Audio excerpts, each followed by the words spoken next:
tous, je suis ravie de vous retrouver sur Monaco Info. Comme tous les vendredis, nous vous proposerons en fin de journal un invité. Cette fois-ci, nous accueillerons le navigateur Yvan Griboval, de passage en Principauté la semaine dernière. Mais en attendant, voici les titres de votre journal. En ouverture de cette édition, nous écouterons Frédéric Platini à l'occasion de la conférence de presse organisée par la Croix-Rouge monégasque. Nous reviendrons sur la journée internationale de lutte contre les violences faites aux femmes. Nous irons faire un tour dans les allées du salon Monte Carlo Gastronomie. Nous reviendrons sur la pièce Brasseur et les enfants du paradis qui était proposée au théâtre Princesse Grace. Et pour terminer, nous parlerons football avec la prochaine rencontre face au Paris Saint-Germain ce dimanche. La Croix-Rouge monégasque vient d'organiser un petit déjeuner presse dans ses locaux afin de présenter les grandes dates 2018. Une année particulière puisque la Croix-Rouge monégasque fêtera l'an prochain ses 70 ans. Je vous propose d'écouter à ce sujet Frédéric Platini.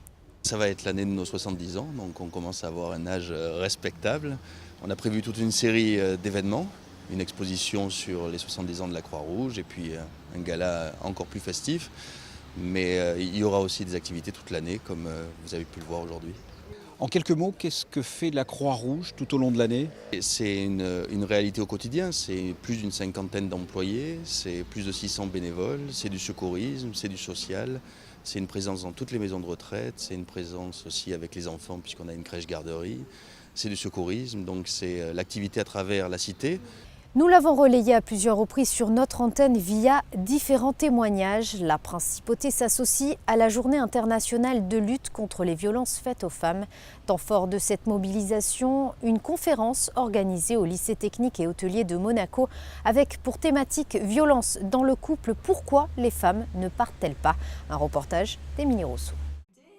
Alors qu'aura lieu ce 25 novembre la journée internationale de lutte contre les violences faites aux femmes, le gouvernement princier et le tissu associatif se sont mobilisés pour informer la population face à ce phénomène et avoir une pensée pour les victimes à travers le monde, mais également ici, en Principauté. En Principauté de Monaco aussi, nous sommes concernés par ce phénomène. Et je le dirai tout à l'heure, 26 femmes l'année dernière ont dénoncé des faits de violence à la direction de la sûreté publique. Donc il est important qu'on fasse passer un message, qu'on dise aux personnes concernées, aux femmes concernées qu'il faut qu'elles parlent, qu'elles libèrent la parole et que nous sommes là pour les écouter. Et les pouvoirs publics sont à leur disposition pour être à leur côté et aider les associations qui militent pour préserver leurs droits. Libérer la parole, se défaire de cette emprise durant laquelle la victime perd confiance, culpabilise ou a honte. Pour se faire aider, il faut en parler. Le docteur Marie-France Irigoyen était l'invitée d'une conférence au lycée technique et hôtelier de Monaco. Elle est revenue sur ce thème, violence dans le couple, pourquoi les femmes ne partent-elles pas ? Je pense que si dans un couple on parlait plus de ce genre de situation, on pourrait déjà limiter des situations de violence. Ensuite, quand on n'est pas très sûr de son ressenti, on peut aller en parler à des associations, mais aussi on peut en parler à ses amis, à ses proches. Mais ne pas pouvoir parler, ça fait partie aussi du processus d'emprise, puisque les procédés mêmes visent à isoler la personne. Donc vous voyez, c'est tout un système qui boucle. Et il faut détricoter tout ça pour que ce soit plus facile pour les femmes de se défendre et d'aller parler de ces situations. Cette conférence aura été précédée par cette action symbolique du Zonta Club. L'association avait disposé des chaussures dans les escaliers en contrebas de l'église Saint-Charles. On pouvait y lire le prénom, l'âge et le pays d'origine de victimes de violences. Et depuis 2014, une association d'aide aux victimes a été créée en Principauté. Elle se prénomme l'AVIP, l'association d'aide aux victimes d'infractions pénales. Je vous propose d'en savoir plus sur sa mission avec Valérie Campora, membre de l'AVIP. C'est une association qui accompagne les victimes au niveau juridique et psychologique. Donc on effectue d'abord un accueil de la victime, on libère la parole parce que ça c'est capital. Et après on envisage avec elle les différentes possibilités. On lui parle d'abord de ses droits, puisque les victimes méconnaissent leurs droits en général. Et puis après, on l'amène à rencontrer différents services ou différents spécialistes qui vont pouvoir les aider dans le processus éventuel de séparation, dans une plainte. Et on peut même les accompagner jusqu'à l'audience au tribunal. Voilà, parce qu'il faut savoir que la VIP est en relation avec de nombreuses entités en principauté. Tout à fait, on travaille en très étroite collaboration avec le parquet, puisque c'est principalement le parquet qui nous saisit. Et puis on travaille aussi en très étroite collaboration avec le département des affaires sociales, puisque leur aide est capitale pour des aides bien sûr financières, pour des aides matérielles, pour des aides sociales. Et puis aussi pour des aides psychologiques, bien qu'on ait aujourd'hui au sein de la VIP de nombreux référents tels que des psychiatres, des psychologues, bien sûr des avocats, mais aussi des préparateurs mentaux, des sportifs qui peuvent aider dans un deuxième ou troisième temps à la reconstruction de la victime. Et ça, c'est capital. Et bien sûr, on travaille en très très étroite collaboration avec les avocats. Mais vraiment l'important, parce que ça peut faire peur un peu, tous ces gens qui arrivent, c'est de libérer la parole de la victime, de la mettre en confiance. Et après, le chemin se fait doucement. Prenons une pause gourmande à présent et direction le chapiteau de Fontvieille où le salon Monte Carlo Gastronomie a ouvert ses portes. Une équipe de Monaco Info s'est promenée dans les allées de cet événement. Un reportage d'Émilie Rousseau. C'est un rendez-vous idéalement placé sur le calendrier. À quelques semaines des fêtes de fin d'année, le Monte Carlo Gastronomie vient d'ouvrir ses portes et pendant 4 jours à l'espace Fontvieille. Cette 22e édition rassemble plus de 150 exposants proposant des produits de qualité qui parfois peuvent également surprendre nos papilles. La petite graine que vous voyez là, c'est du fenugrec et cette petite graine en bouche donne, selon l'analyse palais des gens, la noix ou la noisette. Donc moi j'ai la noix et la meilleure alliance reste l'endive avec la vinaigrette moutarde, mais c'est bluffant, moi j'ai eu ma mère comme ça, une salade aux noix sans noix. Un peu plus loin, ce sont les saveurs gersoires du noir de Bigorre qui viennent nous épater. C'est un porc qu'on fait naître à la ferme et puis après qu'on élève dans de grandes étendues de bois et de prés. Nous on est au pied des Pyrénées, donc c'est très vallonné. Donc la spécificité, c'est la race locale. Et l'autre spécificité, c'est que c'est des cochons qui vont crapahuter toute leur vie, ils vont vivre toutes les saisons. Et donc on va se retrouver avec une viande vraiment exceptionnelle et un goût inoubliable. Pour les visiteurs, le salon Monte Carlo Gastronomie est l'occasion de découvrir de nouvelles saveurs, mais également de faire des achats utiles auprès des producteurs locaux, tels que le foie gras ou le vin. Certains sont même des habitués de la manifestation. On a déjà acheté le foie gras pour les fêtes. Je m'en suis pris même un petit pot pour manger demain ou après-demain avec mon mari. Nous venons toujours avec mon ami chercher du champagne grémillé, et on prend souvent le rosé parce que nous aimons beaucoup le rosé et ça présente très bien. Et puis le foie gras qui va avec. On a vu, vous venez équipé. Oui, bien sûr, on vient avec le chariot, la voiture, et puis des fois on prend pour les copines aussi. Le salon Monte Carlo Gastronomie fermera ses portes le 27 novembre prochain. Dans le cadre de sa programmation 2017-2018, le théâtre Princesse Grace proposait Brasseur et les enfants du paradis, une pièce qui retrace la parole du grand-père de Pierre Brasseur à travers une histoire vraie. Christine Latomel vous en dit plus. Bouge pas, mon petit, bouge pas. Quand tu bouges, j'ai la main qui s'interroge et le trait devient flou. Alors bouge pas. Voilà, comme ça. Alexandre Brasseur fait revivre les enfants du paradis sur les planches du théâtre Princesse Grace. Film culte tourné durant la guerre, ce chef-d'œuvre du cinéma français a marqué les mémoires. Lui qui n'a pas vraiment connu Pierre Brasseur, décédé 1 an avant sa naissance, à travers la parole de son grand-père, nous fait revivre au théâtre l'histoire extraordinaire et pourtant vraie de la création de ce monument du cinéma français, une manière aussi de lui rendre hommage. Brasseur et les enfants du paradis, c'est l'histoire d'un combat, un combat que des artistes ont décidé de mener durant la période douloureuse de l'occupation de la France par l'Allemagne nazie. C'est l'histoire d'une plaidoirie pour la liberté. C'est une lutte, un combat que ces artistes ont mené dans une période complexe, complexe de par leur situation déjà. Je vous rappelle que Jacques Prévert, auteur, est à l'époque antimilitariste résistant de cœur. Marcel Carnet, réalisateur, est homosexuel. Troner et Cosma, décor, musique, sont juifs. Donc déjà, à l'époque, aussi incroyable que cela puisse paraître, ils sont déjà dans une situation à risque, rien que de par leur état et par de ce qu'ils sont. Et au-delà de ça, ils se terrent à Tourette-sur-Loup, Pour tout vous dire, je suis assez ému aujourd'hui parce que je suis passé par Tourette et j'ai retrouvé avec mon équipe les traces du prieuré des Valettes où ce film a été écrit pendant 6 mois en 1943. Donc on nous a ouvert les portes du prieuré des Valettes. Donc on a retrouvé aujourd'hui la tonnelle, les pièces dans lesquelles ces gens-là ont évolué pendant 6 mois, 1 an pour écrire cette œuvre majeure qui est truffée de doubles fonds qui sont, comme je vous le disais, une ode à la liberté et à la beauté. Écrite par Daniel Collat, cette pièce mêle l'histoire du film à l'histoire de France. 4 amis, 4 artistes, 4 génies se retrouvent dans la tourmente des collabos et des résistants et ensemble, dans le plus grand secret, vont écrire, rêver, dessiner et composer en 6 mois Les Enfants du Paradis.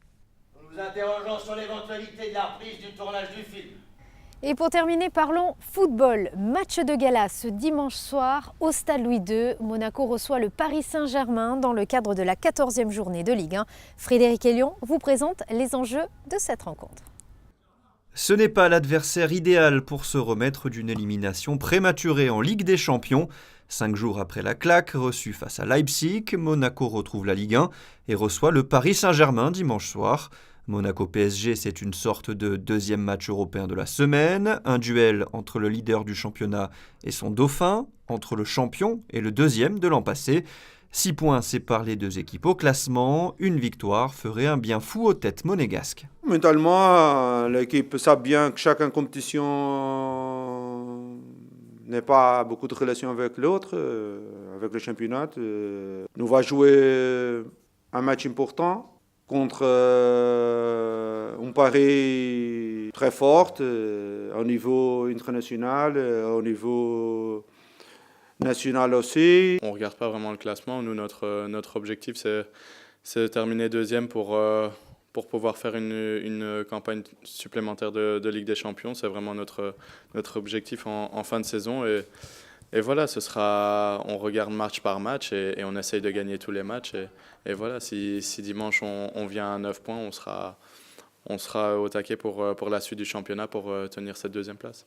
Paris, cette année, c'est 11 victoires et 2 nuls, 43 buts marqués pour 9 encaissés. Un rouleau compresseur qui impressionne également en Ligue des Champions. Paris, cette année, n'est pas vous prenez le risque. Pour ne pas prendre le risque, ce que tu fais, achète 2 joueurs les 11 milliards de la FIFA, Daniel et Neymar, et le Golden Boys, plus les autres qui sont restés. Et ça, tu ne pas prendre le risque. Ça reste un match de football, donc voilà, j'ai vraiment pas peur de eux. Et voilà, peu importe qui est en face de moi, j'essaierai de donner mon maximum et de remporter le match.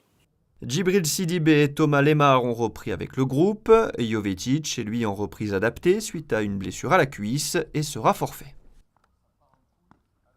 Et dans le reste de votre actualité monégasque, en bref cette fois-ci.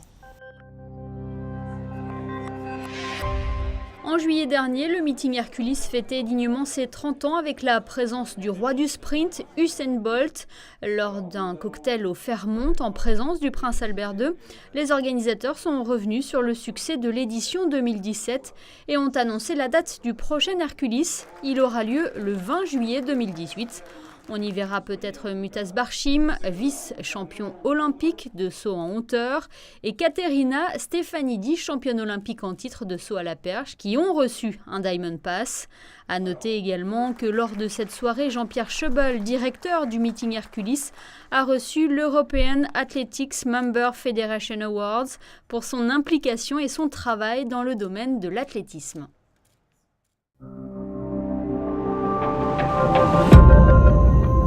Vous venez de voir l'essentiel de l'actualité monégasque. Nous avons rejoint à présent notre invité du week-end. J'ai à mes côtés le navigateur Yvan Griboval. Bonjour. Bonjour. Vous êtes de passage en principauté. Merci de nous accorder cet entretien. Je vous en prie. Alors vous êtes évidemment navigateur, je viens de le dire, mais également et surtout directeur des expéditions d'Océano-Scientifique. Peut-on évoquer l'émission ? Écoutez, la mission déjà, il y a tout juste 1 an, j'étais en train de cingler, pour reprendre le bon terme, vers le Grand Sud, étant donné que j'étais parti le 17 novembre. Donc on peut dire que c'était juste il y a un an.